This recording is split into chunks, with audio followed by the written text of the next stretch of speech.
Have you ever noticed how some people stay completely calm while everyone else is losing their mind? Traffic, arguments, crises, chaos surrounds them, yet they remain unshaken. What's their secret? In this video, you'll discover 5 Stoic secrets to stay calm when everyone else loses control. These aren't just tips. They're ancient mental strategies from Marcus Aurelius, Epictetus, and Seneca that will teach you how to control your mind, ignore the chaos around you, and respond with clarity every single time.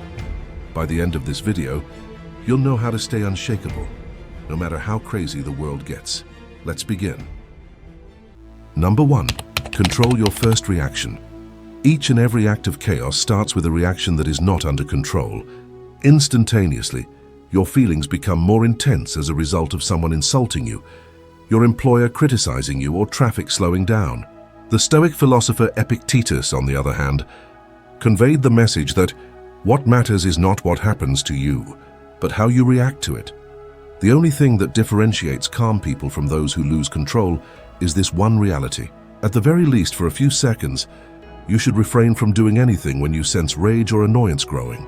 Take a deep breath. Keep an eye out. Detach yourself. The initial response that you have is frequently emotional and unreasonable. However, if you take a moment to hesitate, or if you delay that reaction, you will create a gap between your feelings and your actions. A brief pause like that provides your reasonable thinking with the opportunity to take the first step. Here is where the state of calmness starts. This was something that Marcus Aurelius, the philosopher king, did on a regular basis. There was no rush on his part to protect himself when he was humiliated or misled. Rather than that, he decided to reflect and then react with clarity. You always own the option of having no opinion, he pointed out in his writing. Getting stirred up or causing your spirit to be troubled is never something that is necessary. Remember this the next time you find yourself feeling provoked. Calmness is not the absence of emotion. Rather, it is the mastery over emotion. It is impossible to prevent waves from forming, but it is possible to learn how to ride them. Marcus Aurelius was aware of something that the majority of people in today's world have forgotten. The ultimate conflict is not that which exists in the world. Rather, it is that which exists within your own mind. A mind that has not been taught to deal with disorder responds in the same way as a wild animal would, intuitively, impulsively, and without thought. On the other hand, the Stoic cultivates the ability to pause, to delay, and to select his response. This pause is not a sign of weakness. Rather, it is a sign of control. It's the application of wisdom. In the Stoic philosophy, it was believed that every feeling starts out as a spark, which is a brief impulse that flashes in the mind before it develops into a flame. If you choose to act on that spark, it will turn into a fire that will consume your mind, your relationships, and your reputation. If, however, you take a moment to pause and allow it to flicker and fade, you will continue to be the master of yourself. Anger is an acid that can do more harm to the vessel in which it is stored than it can to anything on which it is poured, Seneca cautioned. Anger is extremely destructive. If you give in to your anger and allow it to control you, you will cause harm to your own peace of mind before it even reaches your adversary. The Stoic recognizes this and comprehends that self-control is not about giving the impression of being tranquil. Rather, it is about safeguarding your mind against the possibility of destroying itself. Think about this. Someone insults you in front of other people. In an instant, the typical individual reacts by raising their voice, clenching their jaw, and feeling their ego hurt. The Stoic, on the other hand, takes a deep breath, withdraws his gaze, and allows the silence to work for him. This moment of self-control is not an act of fear. Rather, it is defiance. You will continue to be untouchable if you do not react. You give the other person the opportunity to open up about their lack of discipline while you maintain your own. This was something that Marcus Aurelius did at the highest possible degree. Every day he was subjected to political animosity, criticism, and betrayal in his role as emperor. In spite of this, he noted in his meditations that the best alternative to anger is silence. He was aware of the fact that when you are emotionally reactive, you are giving up your control to the outside world. On the other hand, you regain control of the situation when you answer with composure. To be calm is not to be devoid of feeling. Rather, it is to be in control of feeling. Epictetus also taught his students that prior to every emotional reaction, there is an interpretation, which might be thought of as a story that we come up with for ourselves about what has just occurred. You have the ability to manage your reaction if you are able to control that story. People are not troubled by things. Rather, they are disturbed by the views that they have of those things, he stated. You are not affected by the insult of another person. Rather, the pain is caused by your perception that the words of the other person matter. Before expressing his response to the news, the Stoic takes a moment to reflect about it. This moment of contemplation, this act of awareness, serves as your mental defense. It gives you the ability to differentiate between the event and the interpretation, as well as the feeling and the action. This is the basic core of the Stoic teachings and beliefs. Practice premeditatio malorum, which is the Stoic technique of picturing obstacles before they occur, in order to enhance this talent. Imagine that someone cuts you off in traffic, stops you in the middle of a sentence, or spreads false stories every morning. These are all examples of tiny provocations. Visualize these moments in great detail, and picture yourself remaining unruffled, composed, and serene throughout them. By engaging in this mental rehearsal, emotional resilience is developed. This means that when the true test comes around, your mind will already be prepared to maintain its composure. Seneca drew a parallel between this and the preparing of a soldier for battle. Rather than training on the day of the conflict, you train each and every day leading up to it. The ability to remain calm in the face of chaos is not a result of luck, but rather of discipline. In addition, here is the paradox. Being quiet does not mean that you are inactive. This teaches you to be strategic. When people react out of emotion, they lose their ability to think clearly. You, on the other hand, keep your composure and are able to observe everything. You have the ability to analyze, make decisions, and act with accuracy. Fair quote attributed to Epictetus states that, "No man is free who is not master of himself." It is not your emotions that should enslave you, but rather serve you. That is the factor that differentiates a man who is wise from one who is careless. Be sure to do the following the next time you find yourself provoked. Allow yourself to feel the initial surge of emotion, take a deep breath, and delay your response. Allow the feeling to fluctuate without taking any action based on it. Watch it as if it were a wave that abruptly breaks and then vanishes. During that period of silence, you will experience a profound sensation that includes tranquility, strength, and control. In the words of Marcus Aurelius, you have power over your mind. You do not have power over external events. Recognize this, and you will discover the strength you need. In its purest form, this is what the concept of calmness actually entails: power. You are unable to prevent the waves of life from crashing around you, including the insults, the failures, and the disappointments. But you can learn to surf them with grace. Not the person who steers clear of storms, but the one who navigates through them with steady hands and a clear mind is the person who is considered to be calm. If you are able to manage your initial reaction, you will be able to influence your future. Number 2, focus only on what you can control. This is one of the most freeing principles that Stoicism has to offer. Direct your energy solely toward the things that are under your control. Anything else is motion that is not being used. The things that we are able to control and the things that we are unable to control are the two categories that Epictetus split existence into. He made the following statement: "Some things are under our control while others are not. We have the ability to manage our thoughts, feelings, impulses, wants, and aversions. But our physical being, our possessions, our reputation, and our command are not." The vast majority of people lose their composure because they attempt to exert control over outcomes, individuals, and situations that are beyond their sphere of influence. On the other hand, the Stoic puts their attention within, on their ideas, deeds, and attitudes.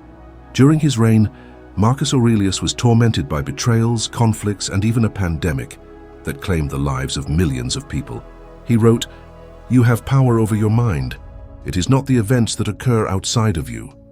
Recognize this, and you will discover the strength you need." If you find yourself in a situation where everyone else around you is freaking out over things they can't alter, tell yourself, "What can I control right now?" Let go of it if it is not something that you have control over. You can't find calm by trying to control the world. Rather, you can find calm by conquering yourself in the midst of things that are beyond your control. Stoics held the belief that the majority of human misery is caused by an attempt to exert control over something that cannot be controlled. We make an effort to shape life according to our whims, to influence other people, so that they conform to our expectations and to fight against the natural flow of events. Yet, when life does not comply with our demands, we are forced to endure the consequences of our actions. The situation was compared by Epictetus to that of a dog that was chained to a moving wagon. The cart is a metaphor for fate, which encompasses life, events, and time, all of which are beyond our control. It is possible for the dog to either resist it and be dragged, or it might walk with it happily and without any resistance. Those that are wise go for the latter option. To achieve a state of calmness, it is essential to comprehend the following. Although you cannot control the events that take place, you can always manage how you react to those elements. It may appear straightforward, yet when put into practice, it can completely transform one's life. For instance, take Marcus Aurelius as an example. While he was in power, he was subjected to a never-ending series of battles, the treachery of intimate friends, and even the catastrophic Antonine Plague, which decimated the Roman Empire. Even though the burden of the entire world was resting on his shoulders, he managed to keep his composure. How come? Mainly due to the fact that he distinguished between the things that were his responsibility and those that were not his obligation. In spite of the fact that he was able to lead armies and make decrees, he was unable to control death, disease, or fate. His composure was a result of his virtuous actions and his acceptance of everything else as being the natural order of things. If you are distressed by anything external, the pain is not due to the thing itself, but to your estimate of it, and this you have the power to revoke at any moment, he said in his meditations. If you are distressed by anything external, the pain is not due to the thing itself. To put it another way, it is not the storm itself that causes you to feel uneasy. Rather, it is your perception of the storm. This concept was also reiterated by Seneca, who stated that we suffer more often in imagination than in reality. The majority of people are not destroyed by the events that occur, but rather by their persistent desire to control how those events occur. The way they live their lives is one of resistance. They want for a world that conforms to their will, rather than learning to will what the world affords them. Stoics learn to adjust themselves, rather than the world around them. Is this within my control? Is the question that the Stoic asks himself whenever something goes wrong. Whether it be a plan that does not work out, someone who disappoints you, or an event that turns out differently than expected. If the answer is yes, he approaches the situation with composure and a sense of purpose. If he receives a negative response, he will let go of it totally. That solitary inquiry is among the most potent instruments for achieving mental tranquility that have ever been developed. Consider the amount of energy that people waste on things that they are unable to control, such as stressing over what other people think, reliving the past, fretting about the future, and attempting to compel outcomes that were never theirs to command. Stoics are adamantly opposed to engaging in such a wasteful use of their emotions. When it comes to things that he has the ability to mold, such as his thinking, his decisions, and his discipline, he saves his energy. For the sake of his students, Epictetus recommended that they internalize this truth to such a degree that it became instinctual. When you are offended at any man's fault, turn to yourself and study your own failings, he added. Take responsibility for them. After that, you will forget about your rage. The concept of self-mastery is not the same as self-blame. When other people lose control, the Stoic turns their attention within, understanding that peace is not dependent on the external incident, but rather on the stability that exists within themselves. In the letters that he wrote, Seneca provided a compelling illustration of this mental discipline. Despite the fact that his wealth was at jeopardy due to political adversaries, he did not give up hope. Rather than that, he reminded himself that wealth, prestige, and reputation were fleeting. They were gifts of fortune, not assets of the spirit. The author stated in his writing, "He who has made a fair compact with poverty is rich." The idea that he was trying to convey was straightforward. A person who is able to give up control of their life and accept life as it is cannot be imprisoned by failure. An exceptional form of tranquility is produced by adopting this frame of mind. You learn to move gracefully within the world, rather of expecting it to move for you, and you cease expecting it to move for you. As time goes on, you start to see that control is not about domination. Rather, it centers on alignment. Reconcile your expectations with the actual situation, and chaos will lose its hold on you. Marcus Aurelius envisioned the wise man as being similar to a rock. According to what he stated, be like the promontory against which the waves continually break. However, it stands firm and tames the fury of the water around it. The waves are the turmoil that is life. They are uncontrollable and never-ending. The rock represents the mind that is just concerned with what it is able to control, which is its own steadiness. Keep in mind that the world has always been a chaotic place, even when other people are experiencing worry about the economy, gossip, the weather, or politics. You are simply becoming more conscious of it, and it is not growing any worse. A Stoic does not contribute to the chaos by attempting to exert control over it. The circle of control that he maintains is quite narrow, yet his effect is significant. Now is the time to ask yourself, what is it that I am concerned about that is beyond my ability to control? Something else's point of view? When was it? The consequence of something that you have already carried out? Get rid of it. Reclaim your energy and direct it where it is most meaningful, on your attitude, the effort you put out, and the reaction you give. Make the best use of what is in your power, and take the rest as it happens, Epictetus advised. Just take what comes your way. In order to achieve a state of calmness, it is not necessary to dominate the world. Rather, it is necessary to conquer oneself. It is important to keep in mind that attaining control is a superpower for those who seek it from within, but it is an illusion for those who want it from the outside. The Stoic is a master of the art of surrendering, not as a sign of inferiority, but as a sign of wisdom. He is well aware that if he focuses solely on the things that he is able to manage, he will never suffer any loss of control. Number 3. Train your mind every day. There is no such thing as a coincidence. That is not a natural gift that is bestowed onto a select few. This is the outcome of everyday mental training, which is the kind of work that is done in silence and consistency, and which no one sees but everyone feels. The person you respect for their calm demeanor is not simply born that way. Brick by brick, idea by thought, and decision by decision, they proceeded to construct that inner quiet gradually. To a greater extent than anybody else, the Stoics grasped this. According to them, the mind was comparable to a muscle, in that it was weak if it was not trained, but powerful if it was. In every difficulty, in every discomfort, and in every irritation, there was an opportunity to train it. Seneca's quotation, which states, "No man is more unhappy than he who never faces adversity, for he is not permitted to prove himself," is an excellent example of how Seneca precisely articulated this truth. What Seneca was trying to say was that a serene mind is not founded in tranquility. Rather, it is molded in the fires of hardship. When you live in a world that is always pleasing to you, it is impossible to cultivate calmness. The origin of genuine tranquility lies in opposition, friction, and disorder. The challenges that life throws at it both test and strengthen it. A person who never experiences adversity will always be frail. They will only possess calmness when life is tranquil. The Stoic, on the other hand, desires strength that can withstand storms. Because of this, Stoics purposefully engaged in the practice of voluntary discomfort. Instead of waiting for life to present them with obstacles, they actively sought out challenges for themselves. Seneca would occasionally sleep on the floor rather than in his bed, consume coarse bread rather than good meals, and dress in basic attire rather than luxurious garments. He was not being excessive. Rather, he was training his mind to be more extreme. By denying himself comfort for a short period of time, he was teaching his soul that it was possible for it to maintain its composure and contentment even when resources were taken away.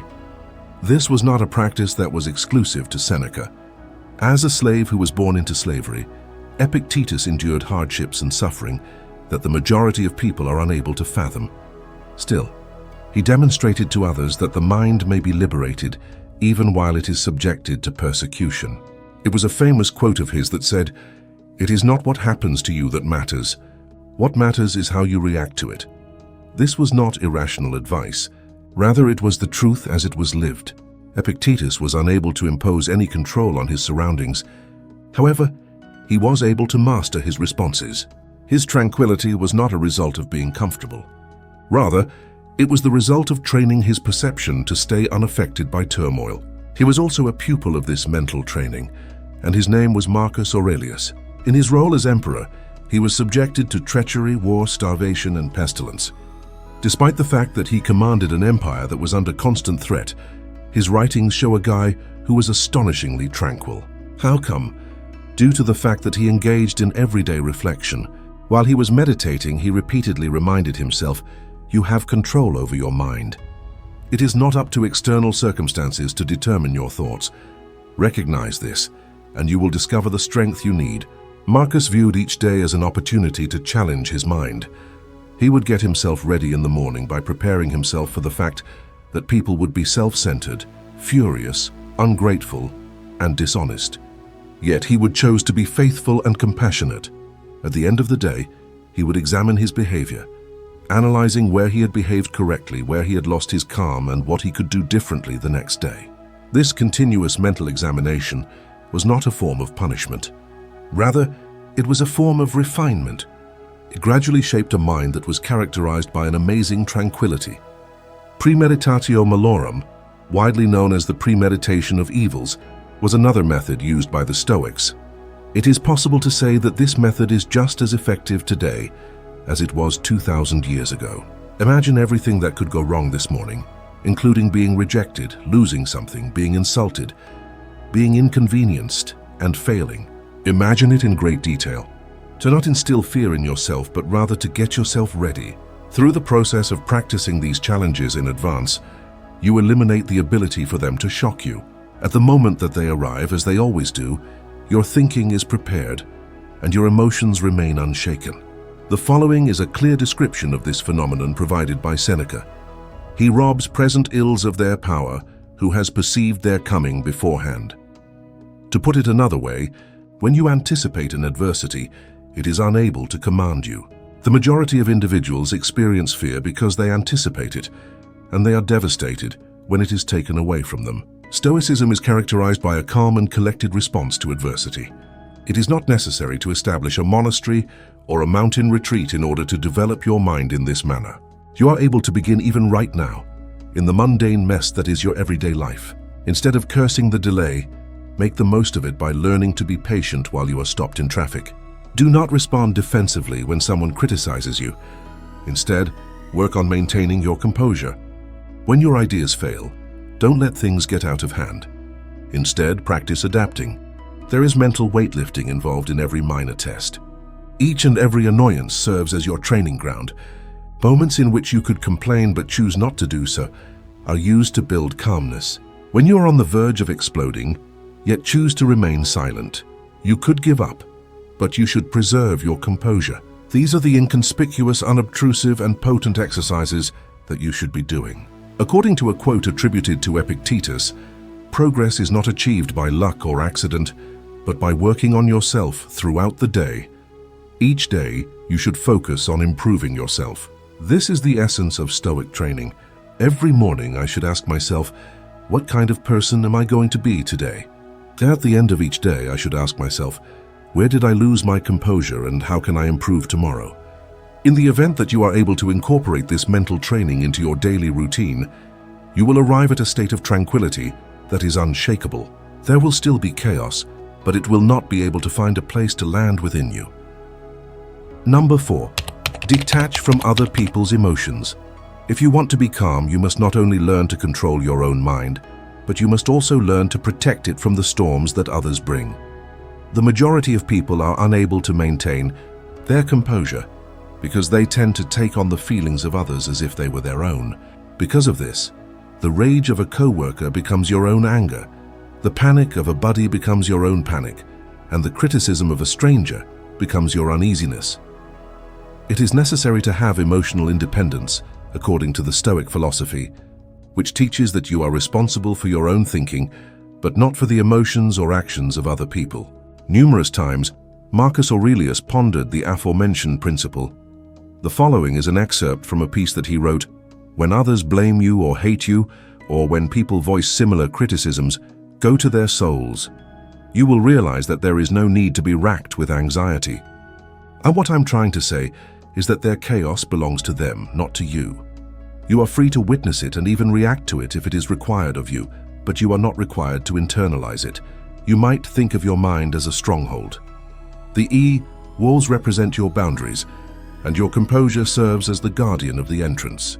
You may be subjected to insults, rage, or panic from other people, but it is up to you to decide whether or not to let it in.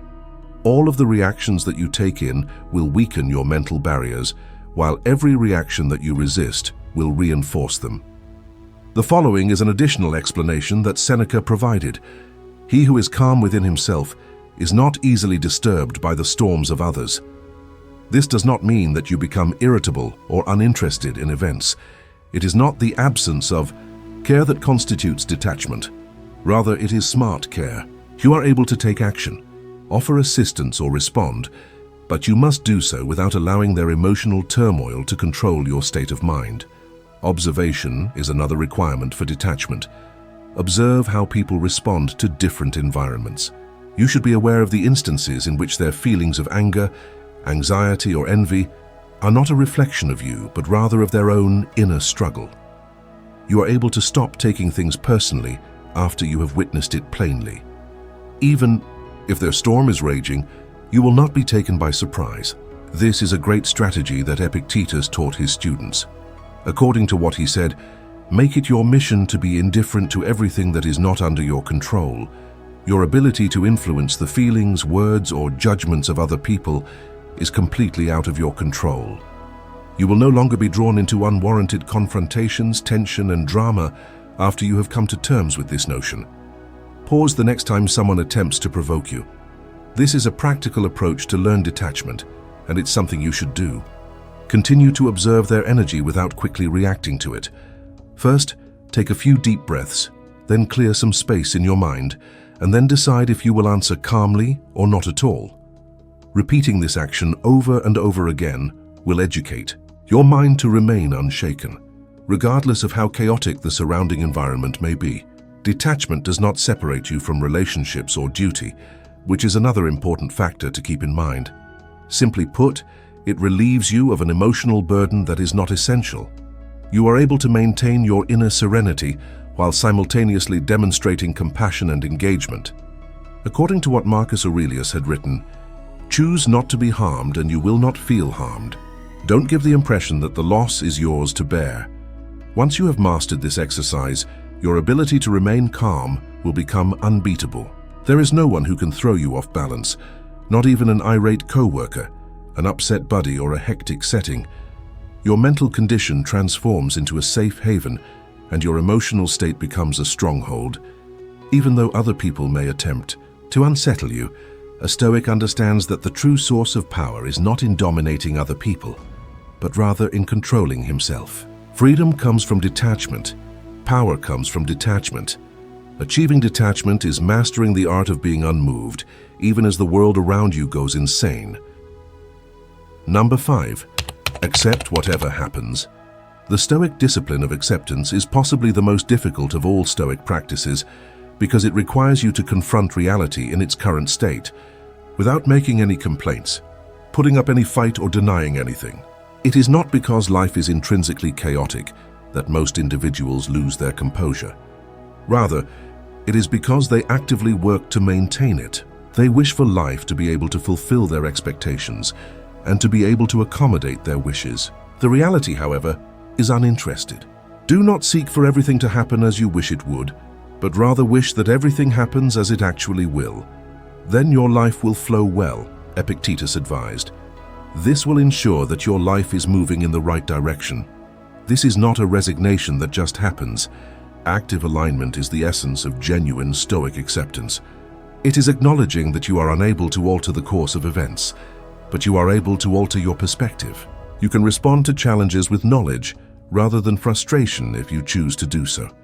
You have the ability to transform a setback into an opportunity and a loss into a lesson. In his meditations, Marcus Aurelius made reference to this notion on multiple occasions, writing, "Love only what happens to you and is spun with your thread." When it comes to harmony, there is no greater. He brings to our attention the fact that life is just like a tapestry, and that every thread, even the darkest ones, serves a purpose. Putting up a struggle against them is like going up against the fundamental essence of being alive. It is possible to achieve peace by accepting them. To put it another way, Seneca said, "A gem cannot be polished without friction, nor a man can be perfected without trials." Every difficulty you encounter, every exasperation you have, and every unexpected turn of events is analogous to the friction that sharpens a diamond. Resistance is not the adversary. Rather, it is the tool that makes progress possible. When you view challenges not as punishments, but as instruments to develop your character and cultivate resilience, you will find that you are able to find calmness. Also, acceptance causes a shift in your energy. As an alternative to squandering it on grievances, resentment, or rage, you channel it toward actions that have greater significance. The question, "Why me?" fares replaced with the question, "What now?" In your mind, the transformation of fear and worry into clarity and purpose is brought about by this subtle shift, which is from resistance to involvement. Your inner mind can become a tranquil harbor from which you can navigate any turbulence that life throws at you, providing you with the ability to weather any storm. Every day, the Stoics put this into practice. They would contemplate the transience of existence, the inevitability of sorrow, and the boundaries of having control over one's circumstances. They developed a mental resilience that enabled them to maintain their composure even in the most trying of circumstances as a result of their actions. Due to the fact that Marcus Aurelius had internalized acceptance, his works exude a sense of composure, despite the fact that he himself had to deal with treachery, epidemic, and political turbulence. In addition, Epictetus underlined that although we are unable to control the events that occur in the outside world, we are able to control our perceptions of those events. It is not the things themselves that disturb us, but our opinions about them. The power that events have to bother you is rendered null and void when you accept them in their current state, without adding anything of judgment or opposition on top of it. You may defend your serenity from the unpredictability of life by adopting an attitude of acceptance, which acts as a shield. When all is said and done, acceptance is a type of wisdom. What is required is the realization that life is neither fair nor unfair. Rather, it is simply what it is. If you live your life in line with this reality, your tranquility will no longer be fragile or dependent on the circumstances you find yourself in. It develops into a steadfast nature, a calm strength that endures regardless of the challenges that the world presents to you.